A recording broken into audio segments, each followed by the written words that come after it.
If you are really concerned about the actual meaning of injustice, that would be expecting moms and dads that are already living paycheck to paycheck, already trying to support their families, already trying to keep money in their savings accounts, expecting them to give more of their paycheck to your mishandling. Hello, welcome back to Outspoken Samantha. On my channel, I like to give my opinion and perspective on current events and issues that are happening that I think actually matter to everyday people. Those of us that are not CEOs of big corporations, we don't live in the Hollywood bubble, we're not part of the mainstream media, and we are not politicians in Washington, D.C.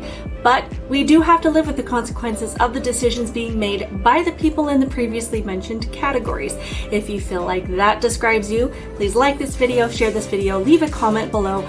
Also, subscribe to my channel. All of these things help to expand my reach and hopefully find more people that value logic, reason, and sanity. Also, be sure to find me on Rumble under Outspoken Samantha in the event that YouTube decides I have violated their community standards and chooses to kick me off their platform forever. That being said, let's get into today's topic. Honestly, today I just have a really quick rant about this whole issue of canceling student debt. I just want to know why I should have to cancel your debt. Y'all go to college with the idea that it's going to be better for your future, that it's going to provide a higher standard of living, that you're going to be able to make a decent income with the degree that you earn. You allow your guidance counselors to talk you into taking classes about gender studies and the mating habits of Beatles in third world countries.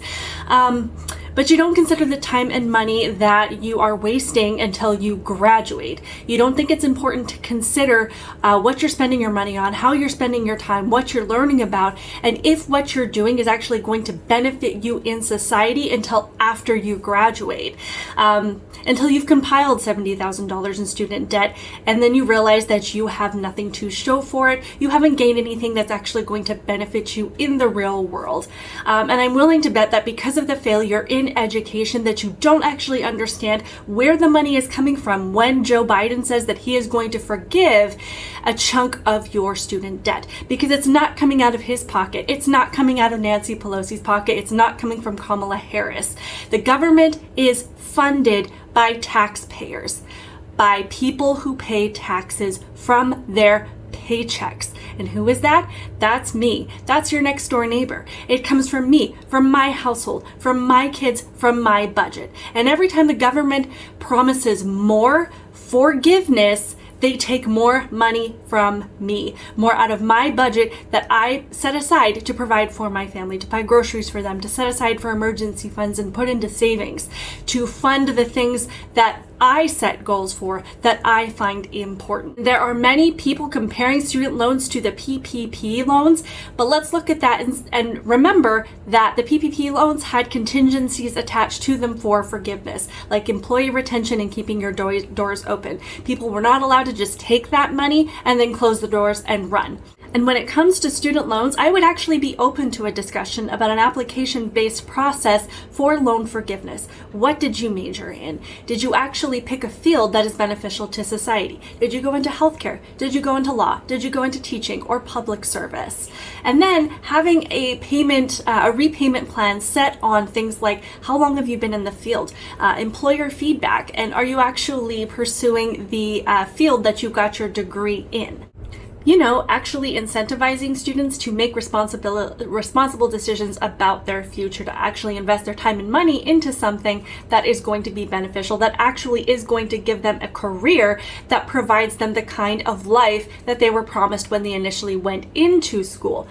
But when you have college institutions that are turning out students who by this point have been in the education system for at least 2 decades by this point, who can't tell you how many states are in the United States, can't tell you how many continents there are, who can't understand basic math or geography or civics or economics, and who are incapable of having a conversation with somebody who has a different perspective than they do, or who are actually discouraged from having a conversation with someone who thinks about the world differently than they do, then that is a failure of the education system, and that is who you need to take your grievances to. Because you should emerge from college wanting to know more, wanting to explore more ideas and to gain more knowledge and to gain a greater understanding, not coming out of a 4-year university, completely turned off from talking to anybody that thinks about things differently than you do. We're a generation that walks out of classrooms and walks out of schools over every little thing, that takes to the streets and organizes big movements of protesters to march for days on end over every single thing that they find unjust. You should be taking to the streets and protesting this. You should be taking your problems to the people that led you to believe that investing this kind of money into your education, you should take it to them and say, you lied to me. You told me that if I invested in this, that I would have a degree, that I would have something that I could use to, and I would be able to pay back this money without hindering my future, without hindering my ability to purchase a home or to raise a family or to move forward in my life.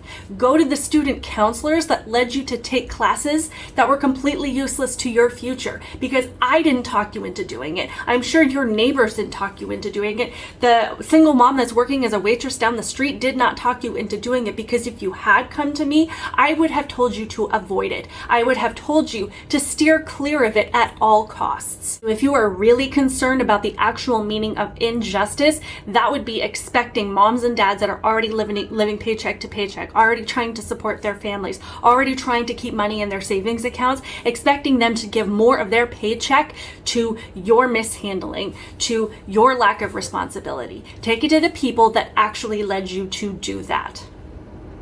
That's all I ask.